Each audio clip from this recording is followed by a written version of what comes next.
Bon après-midi à tout le monde. Excusez-moi si je ne répondais pas à vos messages ces derniers jours. Comme vous savez, j'étais en déplacement. Je suis rentré le temps de récupérer un peu d'énergie, de discuter en privé, de réfléchir avec les frères parce que ce qui m'intéresse à moi aujourd'hui, c'est la solution à nos problèmes. Ce n'est pas analyser les problèmes parce que l'analyse de la situation africaine, nous l'avons faite, nous la connaissons, nous la maîtrisons, nous savons le pourquoi du chaos sur le continent africain.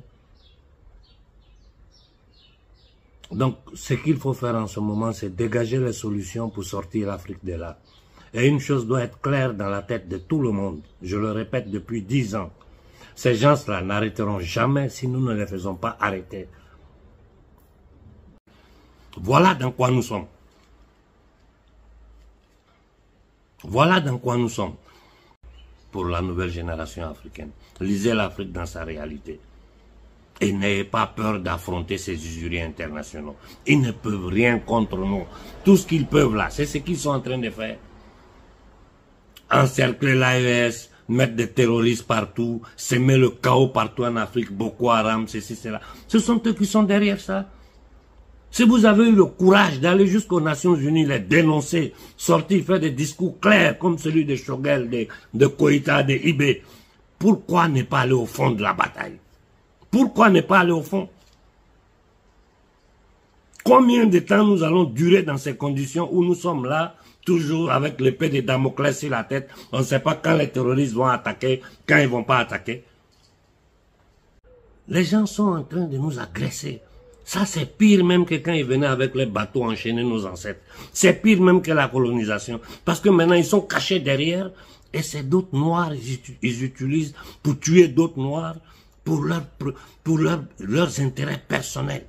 Mais vous vous rendez compte de cette méchanceté-là? Vous vous rendez compte de l'indignité, la méchanceté, l'inconscience de ce que nous appelons intellectuels africains? Tu sors d'un peuple qui est tenu en esclavage depuis 600 ans. Tu vois tout le mécanisme que les gens ont mis dans le temps et dans l'espace. De la violence brutale, physique, à l'aliénation mentale, culturelle, et aujourd'hui à la violence économico-financière que nous subissons. Et vous êtes là, vous continuez dans ces mêmes discours, avec ces mêmes gens-là. Mais est-ce que vous êtes normal? Est-ce que vous êtes normal? Il faut dégager des solutions rapidement. Il faut dégager des solutions rapidement. Et la seule solution, c'est que le peuple africain fasse entendre sa voix. Il faut organiser nos rangs. Vous avez vu au Burkina, nous sommes allés devant leur ambassade. Pacifiquement, le lendemain, ils ont changé de discours. Ils disent qu'ils veulent donner aide au Burkina. Vous qui avez tué Thomas Sankara, aujourd'hui vous dites que vous voulez aider le Burkina. Celui qui voulait aider le Burkina, vous l'avez tué. Après, vous venez ici, vous avez placé un dictateur qui a terrorisé toute l'Afrique de l'Ouest, d'où le Burkina était devenu la base centrale de tous les terroristes, de toutes les déstabilisations. Et aujourd'hui, le jeune capitaine Ibé sort, il dit la vérité en Mondovision. Vous le menacez avec vos ONG, vos institutions, vos bêtises. On va s'adresser à vous le lendemain, vous dites que non, vous voulez aider le Burkina. Comment nous pouvons penser que des gens qui ont terrorisé le Mali pendant 10 ans peuvent nous aider économiquement à nous développer? C'est que nous, on n'est pas normal. Ou il y a quelqu'un qui a trahi, ou il y a quelqu'un qui a peur. Il faut que ça finisse. Et pour que ça finisse dans le Sahel, il faut que les peuples du Sahel s'élèvent. Il faut lancer une grande manifestation à Ouaga, à Bamako, à Niamey, à le même jour. Des millions de personnes et nous les accusons directement. Vous êtes derrière le terrorisme. C'est pour piller les richesses de l'Afrique. C'est pour tenir l'homme noir en esclavage. Nous ne pouvons plus l'accepter. Ou bien vous arrêtez ça, ou bien nous fermons toutes vos ambassades sur le territoire africain. Ils ne peuvent plus rien contre nous. Ils n'ont plus cette puissance économique. Ils n'ont plus le contrôle de rien. Le dollar qui est basé sur la violence de l'armée américaine, là, en train de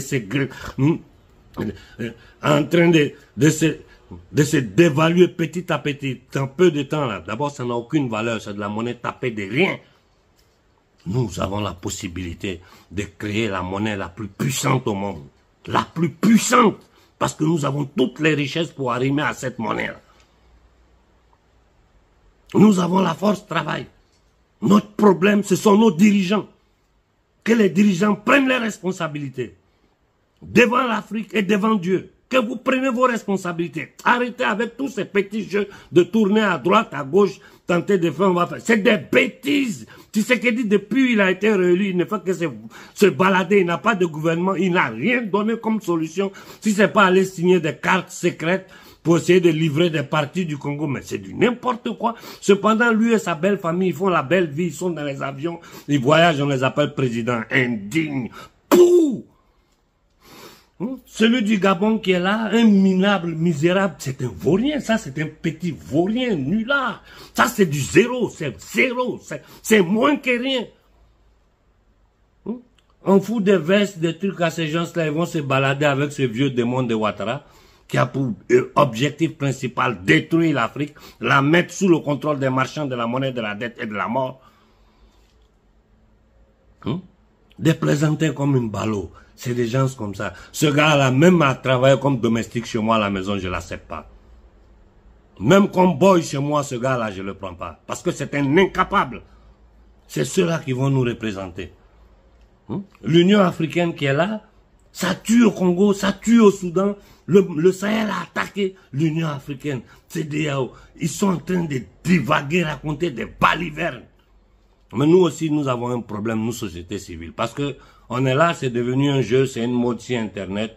Il y a 100 000 chaînes YouTube, c'est bon, parce que plus de rumeurs on fait, c'est bon. Mais quand il y a trop de rumeurs jusqu'à devenir une cacophonie, les gens ne comprennent plus rien, les gens ne savent plus quoi faire. Il faut donner une direction à cette bataille. Et la seule direction à donner, c'est renforcer les liens entre tous les mouvements panafricains sérieux sur le continent. Et ensemble, entre vous, leaders maliens, burkinabés et nigériens, parlez-vous entre vous, donnez une date, nous on va vous appuyer et on va faire une manifestation à échelle de l'AES pour dénoncer publiquement ce que nos gouvernements du Mali et du Burkina ont dénoncé publiquement. Il peut aller jusqu'en Russie pour parler. Nous savons tous la vérité. Je n'ai pas l'ambition d'être président d'un quelconque pays en Afrique, comme certains parmi nous. Vous voyez qu'ils ont commencé à faire le jeu de tous ces gens-là sont pilotés. Je n'ai pas l'intention d'être député, je n'ai aucune intention. Mon intention là, c'est redonner dignité aux peuples africains, donner notre droit naturel de vivre en paix, dans la dignité avec nos richesses, en fraternité avec tous les autres peuples du monde. Et pour ça, là, il faut que nous nous levons de façon déterminée, pacifique. Si nous le faisons, ce combat-là est gagné. Ils seront obligés parce que la conscience populaire planétaire ne permettra pas ça. Posez-vous la question, pourquoi tu prends partout, télévision, internet, partout, on parle d'Ukraine, de Palestine. Personne ne parle du Congo, personne ne parle du Sahel, personne ne parle du Soudan. Et du franc CFA, ça n'existe même plus. Qui est un crime contre l'humanité. Je m'arrête là pour ce soir. Je vais lire les messages ce soir et essayer de vous répondre petit à petit. Mais la solution, c'est ça. La solution, ce n'est pas les gens qui ont leurs followers, ils se vantent, ils sont sur la toile, ils se baladent dans le monde à lancer des discours creux. Quand tu vas écouter à la fin, tu dis, mais en résumé, qu'est-ce qu'il a dit? Il n'a rien dit. Tout est beau, mais quand tu vas écouter, il n'a rien dit. Même les chaînes YouTube de la résistance française que je regardais à l'époque, j'ai tout arrêté parce que c'est le même schéma que je vois en Afrique, c'est le même schéma que je vois en Italie. Je ne suis plus tout ce beau monde-là qui te font perdre du temps, qui ne donnent jamais de solution à leur peuple. La solution pour notre peuple, c'est là. Je vous la donne depuis 10 ans. Nous n'avons pas besoin ni d'armes, ni de violence. Notre nom et notre force. Un peuple qui est meurtri depuis 600 ans se met sur pied par dizaines de millions dans les 3 grandes capitales d'Afrique pour dire ça suffit avec ça. Parce qu'aujourd'hui, là, nous pouvons le dire haut et fort, vu que nos autorités eux-mêmes, ils le disent. Koïta l'a dit, Choguel l'a dit, Ibé l'a dit, Tiani l'a dit. Prenons nos responsabilités, organisons nos troupes, et sortons du matu vu, de l'amusement, de ces petites choses qui ne servent à rien. L'heure est grave, l'heure est très grave. Il y a certains dangers qui menacent l'Afrique, dont aujourd'hui je ne vais pas en parler parce que c'est d'autres thèmes, mais c'est tout un plan organisé que ces gens ont sur pied.